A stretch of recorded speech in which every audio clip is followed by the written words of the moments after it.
Welcome to the Foster Medina podcast series, where you'll hear from foster families who overcame their own fears and made the decision to make a difference. If you're thinking about becoming a foster parent, this podcast may provide the answers you are looking for.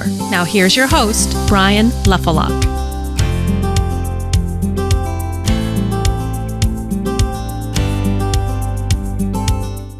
Hello and welcome to the Foster Medina podcast, where we discuss real issues, real challenges, and real success stories about becoming and being a foster parent. My name is Bryan Lefelhoc. I'm glad you've joined us. On behalf of the Medina County Job and Family Services, I'm really glad you're here. I'm glad to host this show about becoming a foster parent. It's a calling that can change your life, and it will, if you take it up, change the life of a child or children who need a family and a home. There are children waiting for a family in Medina County and wherever you may be in this great world of ours. There are children waiting, then you can help them and you can support them and you can care for them and you can love them.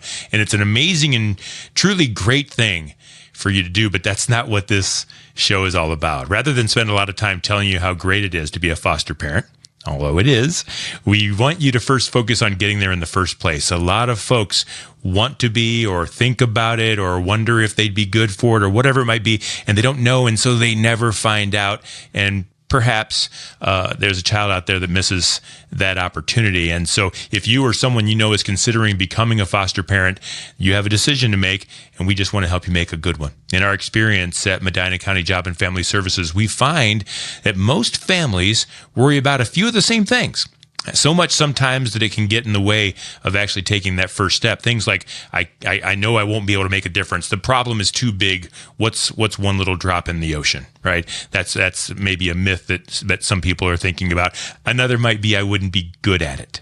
I'm not qualified. Maybe I'm not good enough to be a foster parent. There's a list of these issues on the fostermedina.com website. We call them myths because they are usually unfounded concerns, but that doesn't mean you're wrong to wonder. It just means that you want to make the right decisions and you need those answers, and good for you. Today, we want to talk about one of those concerns. The concern, the myth, is the fear of the unknown, and how what you don't know can keep you from knowing and making the best decision in your heart. And we're about to talk to foster parents who really did worry about this, and we're going to learn the real issues and the real outcomes. But first, let's talk about the facts of the fear of the unknown, because the fear of the unknown is everywhere, right? There's lots of people afraid to be a foster parent. Lots of people are afraid to do anything, and they don't understand the commitment, or they worry about the outcomes, and that's normal. I could say, just ask, but that's easier said than done, right? Because maybe you worry about being on a list or feeling pressured. If you raise your hand, you're going to feel like you have to follow through on something that you just wanted to find out about. And so here's what I can tell you. We want you to be successful. That's the bottom line. We don't just want everyone. We want it to be the right fit. We want it to be win-win. Being a foster parent isn't for everyone. And learning more and getting your questions answered is more important than anything at this step. And if you call us, we can help you talk to people, talk to caseworkers. You can talk to Lane at Medina County Job and Family Services, who is a foster parent and deeply knowledgeable about the foster program there. We'll get your contact information shortly. Bottom line is, don't say no before you know, because only good can come from asking. So please do, and don't let that fear stop you from learning more. And so as you can see, the facts may not support your concerns, but facts aren't always the most important thing. Your feelings matter. And so let's talk about that. Our guests today are Michael and Tiffany Perris. They have been married for 21 years, half of those almost as foster parents. They have 4 biological children. They have fostered 4 children, including a brother-sister duo, which is an amazing thing, and one that they adopted. So Michael and Tiffany, welcome to the Foster Medina podcast. So I'm really glad you're here. I love talking to foster parents. I mentioned before that I am an adoptive parent, but I've not done fostering. And so learning about the amazing gifts that you give and the amazing things that you do is really overwhelming and warm for me. I think one of the things that we were talking about is the fear, and it's that fear of the unknown. And a lot of foster parents, before they became foster parents, didn't know what it takes. And I'm wondering if you guys had to deal with that a little bit before you became foster parents. Yeah, we did. There's really a lot of unknowns. You don't know. Really, you just don't know what you don't know. And So getting in and taking the courses and learning all the things and the procedures and, what are the boxes that need to be checked so that we can be qualified, or, and I guess even ongoing, when we get a call about a child, like, we don't know the child at all. We just, we have to kind of take a little bit of a leap of faith, because, you're not going to know the child unless it's your child, and then you're not going to have your own child placed with you. So, but, it's, there's a lot of unknowns. You want to add to that? To add to that, like the unknowns of the specific child you're asking to foster, but then also like the dynamics of the family or the siblings, and like how that's going to play out, the length of time you're going to have them. You wonder how like that child's going to fit in with your family, with the children you already have, like your extended family and your community. So there is just a lot of unknowns, wondering how it's all going to play out. Mm-hmm. There has to be, and you have 4 biological children, correct? And I'm guessing, and maybe you can tell me the right way, did you have all 4 first and then became a foster parent? We did. Yeah. Yes. Yeah. So the question I have for you is, I can see a process where it's like, hey, do you want to become foster parents? I know it's not that simple, but let's pretend. Go with me on this. Hey, do you want to be a foster parent? Yeah, but we've got 4 kids of our own. Okay, forget that. Right? Like, is it that overwhelming, this just will never work. This has got to be too hard. There's just too much. And you just don't take, I'm sure there's folks out there that are in that boat. Did you go through that a little bit? I think we went through like wondering how we were going to manage it all. Like, we've already got 4 kids. How are we going to add another one? How will we get the kids to school, to different services, visitation, like things like that. So you do kind of like process through all of that heading into it. So it's not so much, can I do it, but it's more about how is this going to work? And that brings up the fact that every single family is very different. You might have space issues in your home, or you might have time commitments, or whatever it might be. And so you're actually thinking, okay, I want to do this. I'm just not quite sure how it works. Is that accurate? And for like our son, who we ended up adopting through foster care, like even to take him in, we needed to add an extra room to our house. So like we built a wall and took away some living space to make room for him, because he was a teenager and so much older than our other kids. So we wanted to give him space.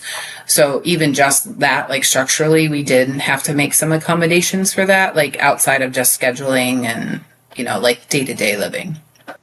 Was that a process that kind of got in the way? I mean, knocking down a wall sounds like a big change. Was it worth it? It was. Yeah. We rallied our troops and got it done actually pretty quickly. Yeah. No, for us, it ended up working out and rather quickly. Michael, was there ever any time where you and Tiffany maybe disagreed about some things, or you thought that maybe you were afraid of one thing and she knew the answer, was trying to convince you? Was there any kind of back and forth where you were kind of against each other on certain things? We have never disagreed about anything. So, no. Ever. Yeah, good. I knew there was a married couple like that, and I just met them. Good. No, we certainly have disagreed. In fact, I probably every placement that we've had a disagreement on whether or not we should even accept them. And so, but then, we talk about it, we work through it, we see each other's perspective, and then we make a decision, collectively. So yeah, there's a lot of times that we have to, trust one another's judgment. But then we also, I think both of us do a very good job of trying to see each other's perspective. So when we have the disagreements, we learned pretty early on that if we're not united, if we're not connected and completely together on this, then things are going to go sideways, and it's not going to be good for anyone. Have you ever had to turn down a placement? Have you decided to turn down a placement at certain times? Yeah, there's been periods of times when the county's called us and we just didn't think the child was like a right fit for our family or like the family circumstances at the time. It's good to know that you have that flexibility. I don't think I knew that. I thought once you were in the program, you were up next. But you do have some opportunity to see what works best for your family and make the right decision for everybody involved. Because the county wants to make a good match with the foster family and be able to make sure that you're able to meet the needs of the child being placed with you. And, that, yes, our family is going to be disrupted as far as like schedule and things like that. But beyond that, like everybody in the house is going to be able to function well, and it's going to be healthy for everybody in a safe space. So, Yep. Now, you've had 4 children in the foster program, and you had 4 biological children. How did they get along? Tell me a little bit about bringing kids in and having your own and things of that sort. What was that like? It definitely changes the dynamic. And so our son we adopted, when he came in, he was the oldest. So that really kind of definitely, kind of changed the dynamic amongst the kids. And then after that, we kind of made a collective decision that we won't be bringing kids in who are going to be basically changing the birth order. So we try to limit ourselves to kids who are at the same age or younger than our biological children. And that has worked out really well for a number of reasons. One of them is because just, as naturally the older kids kind of set the climate or set the what is the word I'm looking for? The tone. To set the tone. That, and so, and then the younger ones will just kind of follow suit. Culture. That's the word I was looking for. They kind of help set the culture, the family culture. So that is, that's kind of really what, I think has helped with our younger 3 foster placements. They've kind of come in and they see, okay, this is what everybody else has done. They're older than me, so they know better than me. So this is what I should be doing too. Or, and it's certainly not a flawless, perfect system, but it definitely has been a benefit. So even then, sometimes things don't go exactly as you thought. You're like, oh, geez, never thought of that.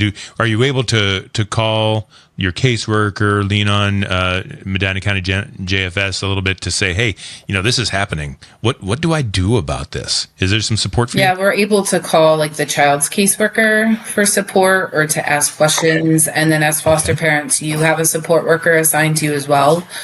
So we're able to reach out to her whenever we have questions or concerns or to get support.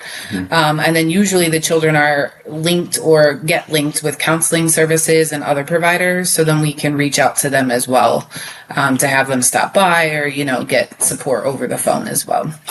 Yeah, Medina County does a good job of putting a good support system around us. That's so important. And it's so important to make that people who are listening know that they're not on their own here. Like, this is about figuring out how to make the right decisions. But sometimes, even when you do make the decision, you've got support and people to help you out. And that's a good thing. I'm interested a little bit in, since this is about the fear of the unknown, what's the most surprising thing? Now, four foster kids later, 1 adopted. What are you most surprised about that you kind of didn't anticipate before you became foster parents? I think for me, one thing that was surprising is just how much our extended family and like our church community has been supportive and like stepped alongside of us to support us, whether it's through like calls or texts or, helping babysit or different things like that. That was one of our like fears going in is what will everybody think? Will people be supportive? And so over the years, just seeing people like step up and offering us that support has been really nice. How about you, Michael? That's the same thing I was going to say, is how supportive our village really is. So, yeah, that's been. Yeah. And Tiffany, you're wearing the Be the Village t-shirt. That's kind of the motto of Medina County Job and Family Services. And that's what it's about. So you might say that your footprint, your family, your community has grown stronger and wider due to this. It's not just foster kids that are coming in and making a bigger family. It's a community that's growing. Yeah, and just getting connected to other service providers in the county that we wouldn't have maybe, outreached otherwise, and just finding out, other ways to get kids connected, and has been helpful for us. Good. Good. One of the other concerns that we talk about, one of the other myths that people can find on fostermedina.com if they would like to take a look at those, is that you're worried about getting too attached. And I'd like to talk with you a little bit about that. You've had 4. You've got one currently who you may be leaving soon. What's the attachment issue that you fear, and how does that play out? Where we feel we are called to be right now is simply just foster parenting. That doesn't mean we are completely closed to the possibility of adopting, but that is not our goal right now. So, we feel like our role is to be a support to kids, to their families while they're in a time of need. And that means when they come in, they're our kids, and they will always be our kids in big and small ways, but they're also somebody else's kids. And so whether we're getting them ready to go back to their biological family or sending them on to their adoptive family, we definitely attach to them and they attach to us. But in our hearts and our minds, we know that we're not the forever family.